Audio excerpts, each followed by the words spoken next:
अब आज जम्मू कश्मीर की पहलगाम में 22 अप्रैल को हुए आतंकी हमले ने जम्मू कश्मीर के पर्यटन उद्योग को बहुत बड़ा झटका दिया है। अब उसी को पटरी पर लाने की कवायद शुरू हो गई है। आतंकवाद के खिलाफ सख्त संदेश देने और लोगों में सुरक्षा का भरोसा दिलाने के लिए पहलगाम में कैबिनेट की बैठक हुई और आज गुलमर्ग में मंत्रियों और अधिकारियों की हाई लेवल मीटिंग होने वाली है। कल पहलगाम में उमर अब्दुल्ला साइकिल चलाते हुए दिखाई दिए और ये दिखाने की कोशिश वो कर रहे हैं कि अब यहां पर हालात सामान्य है, सब कुछ ठीक है, डरने की कोई बात नहीं है, अब आप आइए यहां पर घूमिए। पूर्व सीएम और नेशनल कॉन्फ्रेंस के अध्यक्ष फारूक अब्दुल्ला ने भी लोगों से अपील की कि वो कश्मीर आए। यहां पर सब उनका इंतजार कर रहे हैं, भोलेनाथ को भी उनका इंतजार है।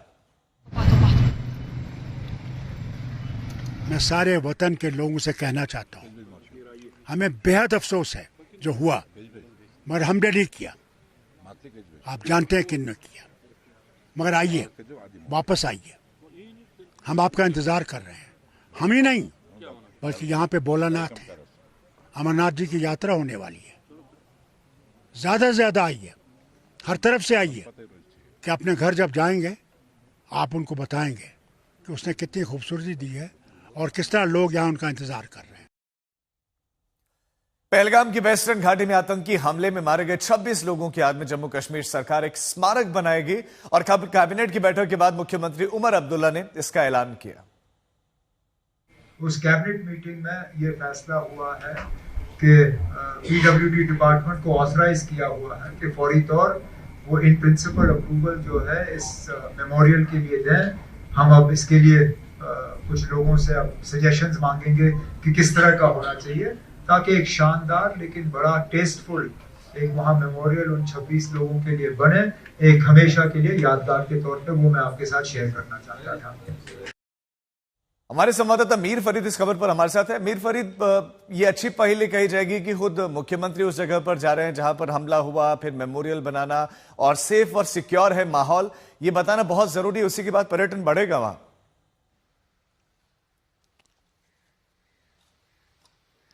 जी राजीव, पूरी कोशिश हो रही है जो इलेक्टेड गवर्नमेंट है, यहाँ उमर अब्दुल्ला हो या उनके पिता हो। पहलगाम में कल एक छोटी सी कैबिनेट मीटिंग हुई, हालांकि ऑफिशियल नहीं थी, लेकिन उससे बड़ी बात जो कल उमर अब्दुल्ला ने वहां की, एक मैसेज भेजने की कोशिश की ग्राउंड जीरो से, क्योंकि पहलगाम ही खबरों में था हर गलत वजह की वजह से। और जो एक आतंकी हमला हुआ तो जहां एक तरफ साइकिलिंग की, वहीं जो फैम टूर, फैमिलियराइजेशन टूर पे देश के अलग अलग हिस्सों से ट्रैवल एजेंट्स आए थे, एसोसिएशंस अलग अलग तरीके से जो जुड़े हैं इस व्यवसाय से, तो उनके साथ बात की और उनके थ्रू एक मैसेज भेजने की कोशिश की पूरे देश में कि कश्मीर अब सेफ है और जो पर्यटक अभी यहाँ आने से डर रहे हैं उनको डरना नहीं चाहिए, वापस आना चाहिए। लेकिन एक और पहलू है राजीव इसमें कि जहां उमर अब्दुल्ला ये कह रहे हैं, वहीं अभी भी तकरीबन 48 के करीब जो पर्यटन स्थल हैं, पार्क्स, गार्डन्स हैं, अभी भी बंद हैं। तो कहीं ना कहीं एक अलग किस्म की मैसेज दो तरफ से जा रही है। साफ तौर पे केंद्र सरकार की बात करें तो उनकी मंशा अभी यही है, फोकस पूरा अमरनाथ यात्रा पे कि सुरक्षा के स्थिति जो है मजबूत की जाए और यात्रा अच्छे से हो जाए, और उसके बाद ही शायद जो है पर्यटन का जो रोड मैप है, कैसे घाटी में वापस को लाएंगे, वो केंद्र सरकार जो है उस पर फोकस करेगी। लेकिन अगर आप यहाँ की सरकार की बात करें तो साफ तौर पर उमर अब्दुल्ला जो है प्रेजेंस अपनी इस तरीके से दिखाना चाहते हैं और कहीं ना कहीं जो यहाँ का पर्यटन व्यवसाय है, जो बड़े हाई एंड होटलियर हैं, उनकी तरफ से भी दबाव है लोकल सरकार पे कि आपको आगे आना पड़ेगा और एक रोड मैप देना पड़ेगा। जमीन पे आप जो है अगर कुछ ऐसी चीजें करते हैं, जैसे उमर अब्दुल्ला ने कल साइकिलिंग की, आज जैसे आपने सही कहा गुलमर्ग में कैबिनेट मीटिंग होगी, तो इन जगहों से वो एक मैसेज भेजना चाहते हैं कि कश्मीर जो है, हाँ एक हादसा हुआ है, बहुत जबरदस्त टेरर अटैक है, लेकिन उसके बाद अब सुरक्षा स्थिति बेटर है और लोग जो है दोबारा कश्मीर आने चाहिए, सेफ है। तो वही एक कोशिश है,